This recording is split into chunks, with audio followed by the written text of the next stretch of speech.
Let's continue with the set A now. I think we had done up to question number 5. Now question number 6. Which of the following is correct? A part, a dipole of negligibly small size is called an ideal dipole. That's right. B part, SI unit of electric dipole moment is coulomb meter. That is also correct. C part, SI unit of volume charge density is coulomb per meter cube. That is also correct. Volume charge density means rho. Net force acting on a dipole placed in a uniform electric field is 0. So which of the following is correct? All are correct. तो इसमें आपकी 4 की 4 options correct थी, A, B, C, D. Right? 7th is electric potential is constant in a region. What can be said about the electric field? So that is 0. So 7th का A और A वो correct है, ठीक है? 7th का A would be correct. 8th and 9th questions were assertion reason questions. और assertion सुनिए 8th question की. Work done by electrostatic force in bringing a unit positive charge from infinity to point P is positive. Reason, the force on unit positive charge is attractive so that the electrostatic force and displacement are in the same direction. So इसका answer है A, both are correct and reason is explaining the assertion. And 9th is assertion electrostatic forces are conservative in nature. Reason, work done by electrostatic force is path dependent. Its answer is C. ठीक है, ये incorrect है. 10th, if a wire is stretched to make its length 4 times, then its specific resistance will be, answer is B, unchanged. Resistivity unchanged रहती है. Specific resistance means resistivity. The following figure shows current in a part of circuit, then how much is I? I है 1.7 ampere. ठीक है, कल जल्दी जल्दी से answer बोल दिए थे तो आप नोट कर लीजिए. Today you are having your PTM. So 12th question after that, in Bohr's hydrogen atom, the electron moves around the nucleus in a circular orbit of radius 5 into 10 raised to minus 11 meter with a time period of 1.5 into 10 raised to minus 16 second. The associated current is, ठीक है, current unit से आपको पता लग जाएगा. Ampere में क्या पूछा हुआ है? करंट पूछा हुआ है. तो इसका डी पार्ट आंसर है 1.07 into 10 raised to minus 3 ampere. 13th is two identical cells, whether joined in series or in parallel, give the same current when connected to external resistance of 1 ohm. Internal resistance of each cell is, so do as directed. आपका answer आएगा C part 1 ohm. Your answer is 1 ohm. 14, to compare EMF of two primary cells using the following circuit. One will dash dash dash. These steps are given A, B, C, D, E. What is the correct sequence of steps? So 14th का answer है C part. Correct sequence of steps is A, C, B, D, E. A is insert key K2. Then C is touch jockey at A and B to check the deflection in the galvanometer. B is then insert key K1. उसके बाद आपने की K1 place कर रही है और D check the balance point और E insert key K3 and remove K2. अब दूसरा सेल आ जाएगा and then repeat all the steps. तो ये आपका आंसर था. 15th, carbon resistance is having a coding green, orange, black, gold. तो वही यूज करिए. B B Roy, Great Britain, very good wife. तो जो विब गियोर वाला है बीच वाला पोर्शन, उसमें जो जी है वो है green. Otherwise there are more Gs also. एक और जी है जो बॉटम पे है, वेरी गुड वाइफ वाला. वो जो जी है वो क्या है? वो ग्रे है. वो कैसे याद रखोगे? Top most is black, top जो बॉटम मोस्ट इज व्हाइट, और ब्लैक और व्हाइट का जो कॉम्बिनेशन है दैट इज ग्रे. तो सेकंड लास्ट जो है वो ग्रे है, बीच में जो जी है बाकी कलर्स के साथ वो ग्रीन है आपका. So here it is green. तो उसके कॉरेस्पॉन्डिंग फर्स्ट डिजिट होगा आपका 5. Then orange, B B Roy, RO के बाद ये ऑरेंज है, ठीक है, वो 3 हो गया उसके कॉरेस्पॉन्डिंग. देन ब्लैक, जो फर्स्ट वन है वो ब्लैक है, 0. सो 10 raised to power 0. And golden, golden ring means tolerance is plus minus 5%. Tolerance is plus minus 5%. तो इसलिए आपका आंसर आएगा 15 का A. 53 into 10 raised power 0 plus minus 5% ohm. That is your answer. Wait a minute.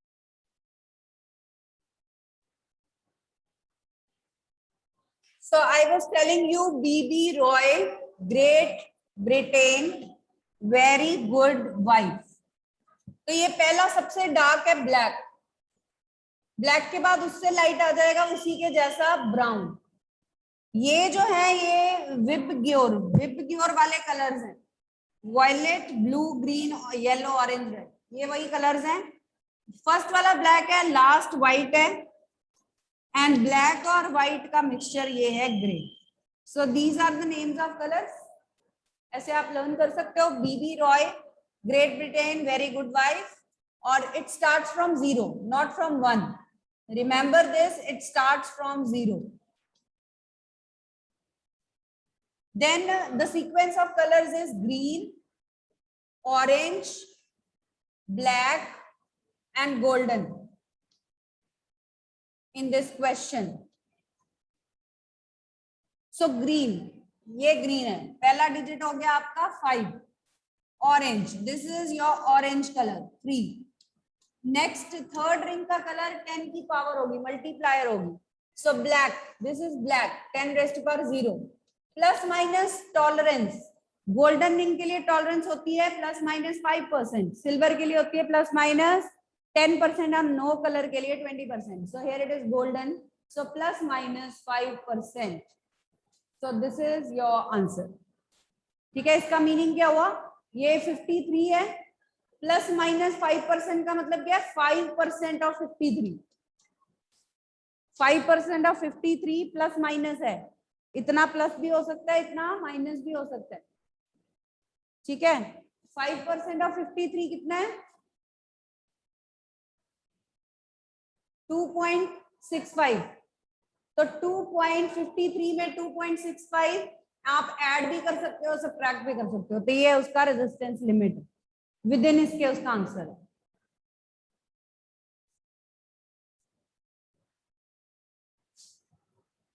All right, then question number 16, a fuse in one of the following shown bulbs causes all the other bulbs to go out. Which bulb has fused? So its answer is D, B1. B1 bulb है जो सबसे पहले लगा हुआ है battery के साथ. ठीक है, B1 ये जो सबसे पहले लगा हुआ है, इसके फ्यूज होने से. देखो दूसरे सेट में भी ऐसे ही था, बनता तो B6 था, बट वो ऑप्शंस में ही नहीं था, तो उसके बाद नेक्स्ट कौन सा, वो दूसरे एंड पे जो है वही डिस्ट्रीब्यूट कर सकता था. तो इसलिए आपका वहां पे आंसर ऐसे है. यहाँ पे तो B1 ऑप्शन में दिया हुआ. 17th, all the bulbs are shown are identical. Which bulb light more brightly? ठीक है, तो यहाँ पे सबसे ब्राइटली कौन सा बल्ब ग्लो कर रहा है? ये हमने डिस्कस कर लिया था शायद, ये वाला, क्योंकि आगे ये दो पार्ट्स में डिवाइड हो जाएगा, तो ये इतना ग्लो नहीं करेंगे जितना ये करेगा. ठीक है, टोरॉइड नेक्स्ट है case study. Toroid is a hollow circular ring on which large number of turns of wire are closely wound. It can be viewed as a solenoid which has been bent into circular shape to close on itself. The magnetic field vanishes in the open space inside and outside the toroid. The magnetic field inside the toroid is constant in magnitude and is given by B is equal to mu naught Ni, where N is number of turns per unit length and I is the current flowing in the toroid. Mu naught is absolute permeability of the free space. Now what are the questions? 18th, magnetic field inside a toroid of radius R is B. If current through it is doubled and radius is also doubled, keeping the number of turns per unit length the same, magnetic field produced by it will be how much? तो 18th का answer क्या आएगा? 2B. Twice कर दिया, current को double कर दिया ना, तो मैग्नेटिक फील्ड का फॉर्मूला क्या है? B is equal to mu not an I. N उन्होंने कहा सेम है, तो इसका मतलब आई के डायरेक्टली प्रोपोर्शनल है. So if I is double, D will also be double. 19th, What is the magnetic field in the empty space enclosed by the toroid of radius r? Empty space में क्या होता है? 0. ठीक है, उसमें C part आ गया आपका answer 0. 20th question now. A toroid of 300 turns per meter and radius 2 centimeter is carrying a current of 5 ampere. What is the magnitude of magnetic field intensity in the interior of toroid? तो वही B is equal to mu not an I कर लो. N आपको दिया हुआ है 300 और radius 0.02. ठीक है, I दिया हुआ है 5 एम्पियर. यू आर आपको रेडियस का क्या करना है? कुछ भी नहीं करना, क्योंकि आपको पहले ही number of turns per unit circumference दिए ही हुए. तो directly you can use and B is equal to mu not an I use करके आपका आंसर आएगा C part again 1.9 into 10⁻³ tesla. So your answer will be 1.9 into 10⁻³ Tesla. 21st, Excel versus new graph is like A part. ठीक है, Excel versus new graph. इसका A part ही आएगा, directly proportional to frequency.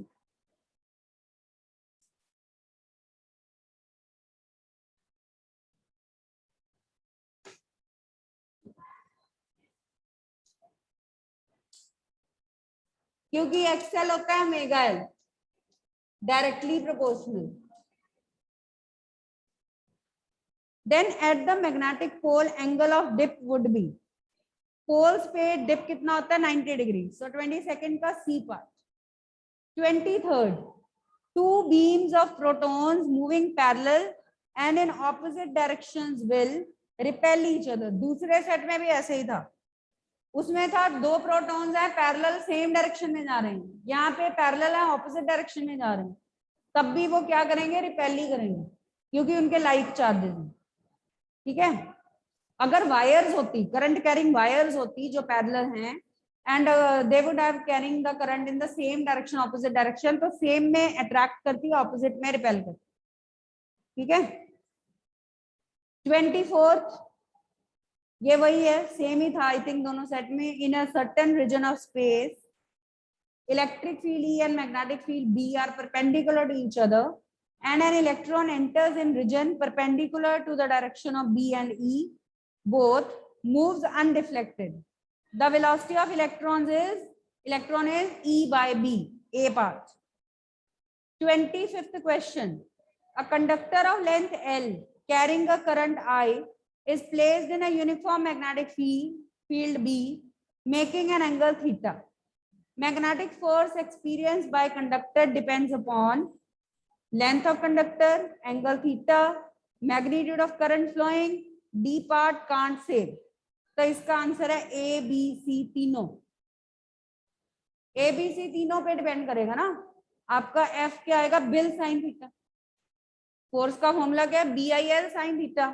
तो पहले में length है, B में angle है, C में करंट है, तो BIL तीनों ही हो गए.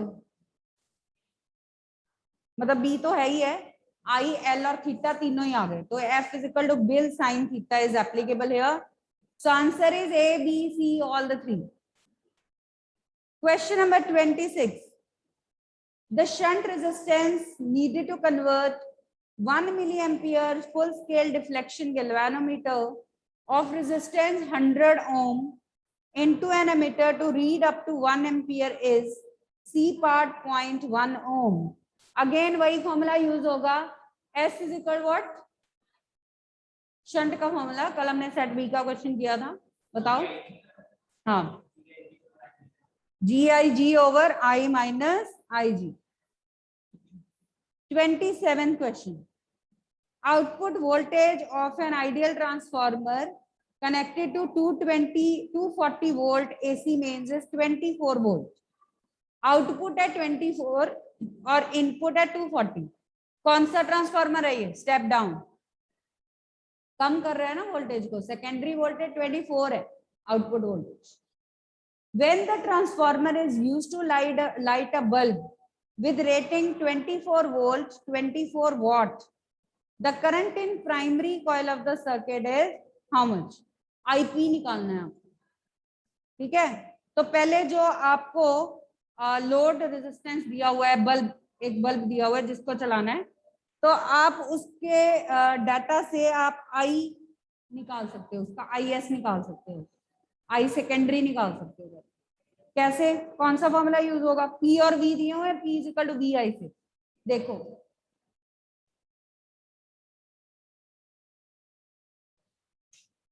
पहले तो ईपी दी हुई है 240,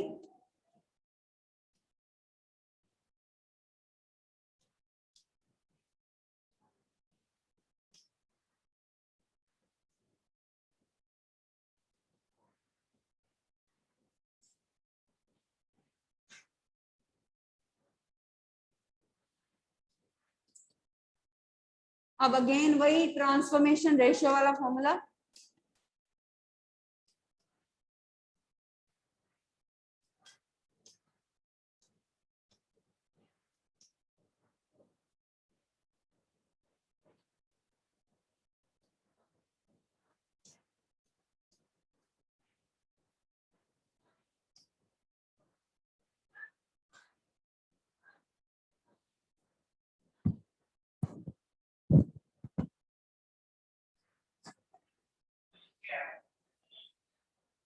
कौन सा? पी पावर है। एक मिनट, आंसर है डी 1 एम्पियर। यहाँ 0.1 आ रहा है।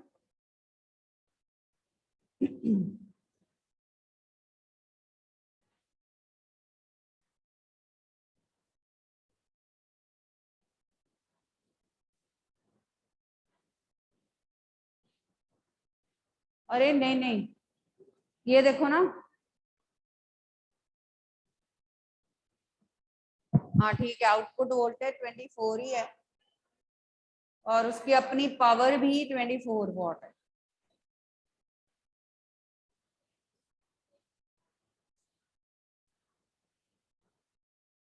0.1 एम्पियर तो ऑप्शन में ही नहीं है। अच्छा अच्छा, इसकी दो दी हुई है ना, 1 एम्पियर की दो ऑप्शन दी हुई है, तो यहाँ करेक्शन हुई होगी, डी पार्ट है इसका आंसर, 0.1 एम्पियर था। Question number 28, a bulb of 100 watt is connected in parallel with an ideal inductance of 1 Henry. Arrangement is connected to 90 volt battery through a switch. On pressing the switch, क्या होता है bulb को? Bulb glow करेगा, नहीं करेगा, short time तक glow करेगा, फिर कंटिन्यू करता रहेगा या नहीं करेगा? ठीक है, so what is the answer? Answer is a part, it does not glow because it get short circuited, short हो जाएगा। ठीक है, शॉर्टेड हो जाएगा ये। 28 का आंसर है does not glow. 29, induced EMF produced by changing area of coil in magnetic field is called motional EMF. जब हम area of coil in the field change करते हैं, उससे जो इंड्यूस ईएमएफ प्रोड्यूस होती है, that is called motional EMF and we derive the formula. क्या था formula? BLV। Yes. 30th, choose the correct relation, वही हेनरी का दिया हुआ है, ये सेम ही क्वेश्चन था। इसका आंसर है आपका 30th का C part, 1 henry is 1 volt per ampere और पर सेकंड दिया, मतलब सेकंड ऊपर आ जाएगा, तो इसका मतलब है वोल्ट सेकंड पर एम्पियर। वही कल हमने फॉर्मूला यूज किया था ना, E is equal to L D I by D T. यहां थोड़ा सा घुमा के दिया हुआ है इसको,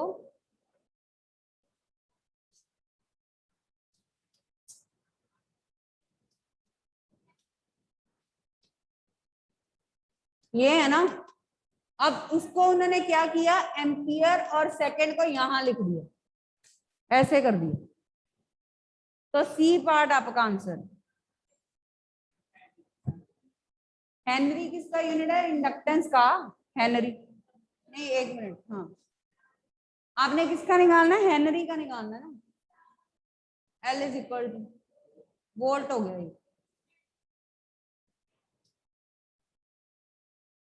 31st, a series LCR circuit with R44 C8 microfarad and L50 Henry is connected to variable frequency 220 volt 50 hertz AC supply. Current at resonance is, इसका आंसर है C part 5 ampere. You want me to solve? हो जाएगा, आ गया तो हाँ, I is equal Z पहले resonance पे R हो गया और I is equal to E naught by R, peak value पूछी हुई है।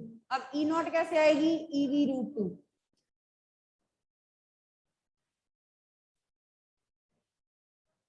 इसको सॉल्व कर लो, ये आपका करंट आ जाएगा। So C part 5 ampere. आगे असर्शन रीजन क्वेश्चंस हैं। 32nd assertion, when capacitive reactance मतलब Xc is smaller than inductive reactance in LCR circuit, EMF leads the current। वो कह रहे हैं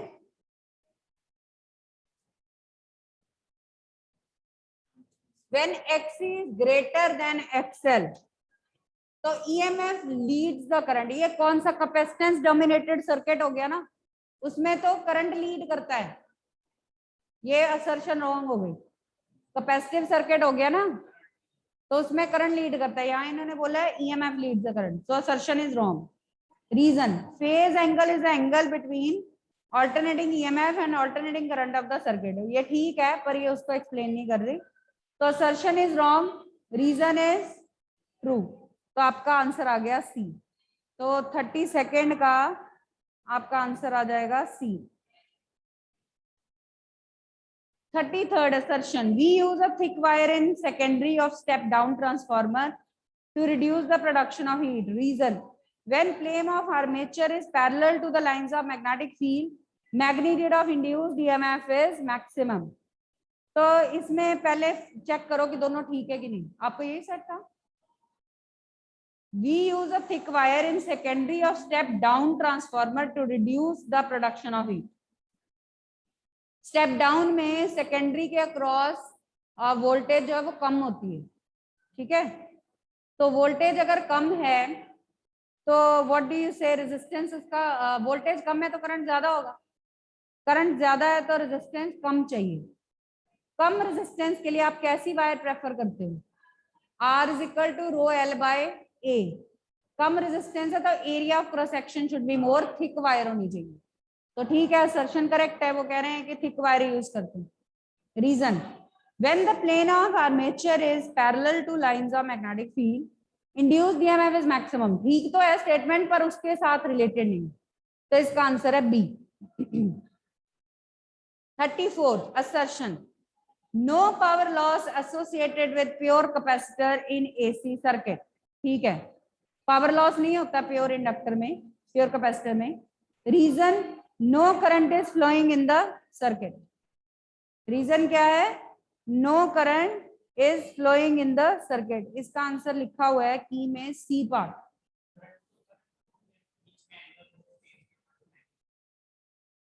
नहीं, करंट तो फ्लो करता है। तो असर्शन ट्रू है, रीजन फॉल्स है, आंसर है C. 35th assertion, it is advantageous to transmit the electric power at high voltage। Reason, high voltage implies high current। अब इसका है आपका assertion है it is advantageous to transfer electric power at high voltage। Yes, losses are less। अगर हम power station से high voltage में, तभी वहां पे स्टेप अप ट्रांसफार्मर लगाओ तो आप भेजेंगे तो पावर लॉसेस कम होंगे। तो असर्शन ट्रू है आपकी। High voltage implies high current, ये गलत हो गया। High voltage means less current, current and voltage are inversely proportional. तो आपका असर्शन ट्रू है, रीजन फॉल्स। अगेन आंसर है सी। क्या नहीं, हमेशा ही ऐसे ही होगा आपका। चलो यहाँ तो उसी की बात कर रहे हैं, ट्रांसफार्मर की बात कर रहे हैं। 36, the electric field inside a spherical shell of uniform surface charge density is क्या है, zero, constant, varying in magnitude, very large. 36 इसका आ गया zero. Electric field inside a spherical shell zero, क्योंकि उसके अंदर कोई चार्ज नहीं होता।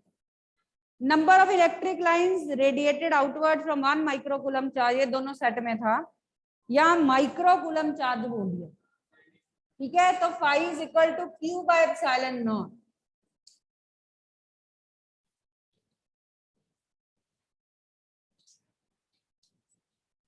ये आएगा आपका, वहां 1 कूलम था, यहाँ 1 माइक्रो कूलम है, ठीक है। तो इसलिए आपका आंसर क्या आएगा?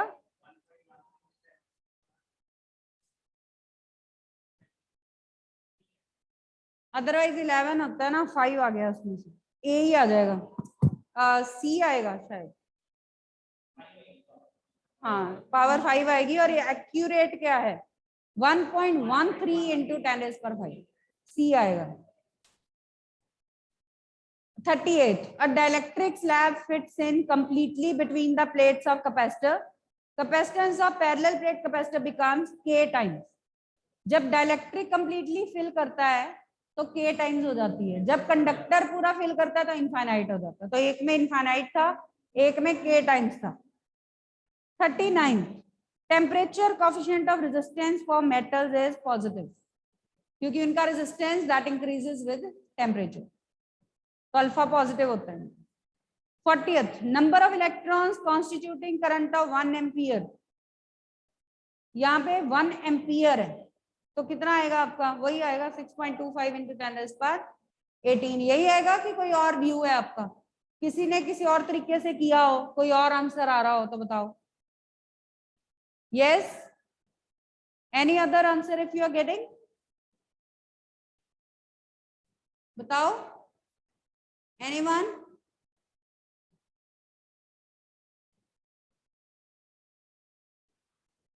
बताइए, यही है। ओके, नेक्स्ट है 41. A stationary charge is exposed to a uniform magnetic field. If the magnitude of charge is Q and that of magnetic field is B, then magnetic force experienced by the charge is how much? कैसे? हाँ, stationery charge है तो वो कोई भी force produce नहीं कर रहा होगा, तो ये 0 आएगा। 1 tesla is equal to 10⁻⁻4 gauss. In a pure capacitor, current leads the voltage by phase angle of pi/2. B option. For a step down transformer, the transformer ratio K is what? Greater than 1, less than 1. D part आएगा, less than 1. Power loss in an inductor is 0. दूसरे set में capacitor था, यहाँ पे inductor है, तो power loss in an inductor is also 0, capacitor is also 0, inductor is also 0। Pure inductor, pure capacitor, ठीक है भाई। चलिए अब हमने नेक्स्ट यूनिट स्टार्ट करना है, रे ऑप्टिक्स। नेक्स्ट सिलेबस में हमारा EM वेव्स हो चुका है पूरा डन, नेक्स्ट हमने रे ऑप्टिक्स करना है, ठीक है। तो कुछ टॉपिक्स डिलीट हो गए उसमें से। Reflection is totally deleted. Reflection note कर लो पहले टॉपिक्स कौन कौन से हैं। रिफ्लेक्शन डिलीट हो गई है, मिरर्स डिलीट हो गए हैं। विच टॉपिक्स आर देयर? रिफ्रैक्शन, ठीक है, वो सारी है। TIR, टोटल इंटरनल रिफ्लेक्शन, इसकी applications and in specification optical fibre का डिटेल एज एन एप्लीकेशन, ठीक है। देन लेंस है, लेंस के सारे केसेस हैं, लेंस फॉर्मूला है, ठीक है। Power of a lens, combination of thin lenses, ठीक है। ये आपके पुराने टॉपिक्स हैं जो हैं। उसके अलावा जो न्यू टॉपिक्स हैं वो तो फिर आपको कराएंगे ही, ये भी करवाएंगे। Refraction at spherical refracting surfaces, lens makers formula is there. उसके बाद टेलीस्कोप्स और माइक्रोस्कोप्स है, उनकी मैग्नीफाइंग पावर की डेरिवेशंस भी, ठीक है, उनके कॉम्प्लिकेटेड रे डायग्राम्स भी हैं। So this is the syllabus of ray optics. बस इसमें से उन्होंने मिरर्स डिलीट कर दिए, रिफ्लेक्शन डिलीट हो गई है, ये बाकी सारा कुछ है, राइट।